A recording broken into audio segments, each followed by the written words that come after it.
La question initiale demeure. Sommes-nous les citoyens d'une grande démocratie ou sommes-nous victimes d'une sinistre conspiration?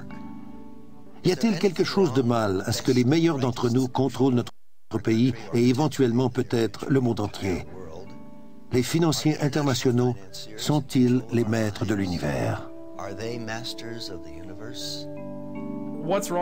Il y a beaucoup d'aspects négatifs à l'organisation du monde par un groupe élitiste. On a toujours dit au peuple américain qu'il contrôlait son destin à travers leurs représentants élus. Quand on apprend que ces représentants élus se rencontrent à huis clos, entourés de gardes armés, et que le peuple n'a aucune façon d'intervenir dans les décisions prises par eux, décisions qui vont affecter le futur du peuple américain et du reste du monde, on est en droit de se demander pourquoi ces personnes ont le pouvoir de dicter notre avenir. L'objectif principal d'un gouvernement mondial est d'éliminer le nationalisme. On peut se demander pourquoi ce n'est pas bien d'éliminer le nationalisme, puisque cela enrayerait les guerres du même coup. La réponse sort de la bouche du Britannique Lord Acton. Le pouvoir total corrompt totalement. Si vous pouviez imprimer $1 milliard demain, vous pourriez devenir le maître de l'univers. Mais c'est impossible, car ils ont le monopole. Aussi longtemps qu'ils vont pouvoir imprimer l'argent et acheter le New York Times, le Washington Post, les membres du Congrès et les présidents, nous ne pourrons rien faire contre eux.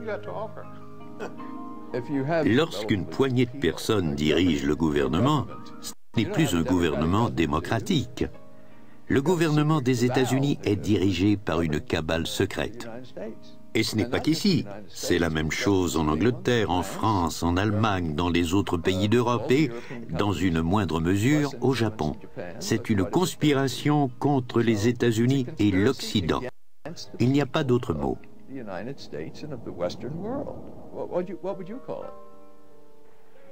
Est-ce que les Rockefeller, les Rothschild et ceux qui gravitent autour de ces familles sont les maîtres de l'univers? Je répondrai ceci. Ils désirent devenir les maîtres de l'univers, mais il y a beaucoup de gens qui vont leur mettre des bâtons dans les roues. Quelle arnaque! Ils créent de l'argent à partir de rien. Ils en ont tellement que l'argent ne compte pas pour eux. Tout ce qui compte, c'est le pouvoir. Ils veulent seulement être en mesure de contrôler la situation politique pour arriver à leur fin. Ils n'ont pas encore réussi aux États-Unis en raison de la richesse, de l'indépendance et de l'esprit patriotique des Américains de la classe moyenne. C'est la seule chose qui empêche notre monde de sombrer dans le despotisme totalitaire.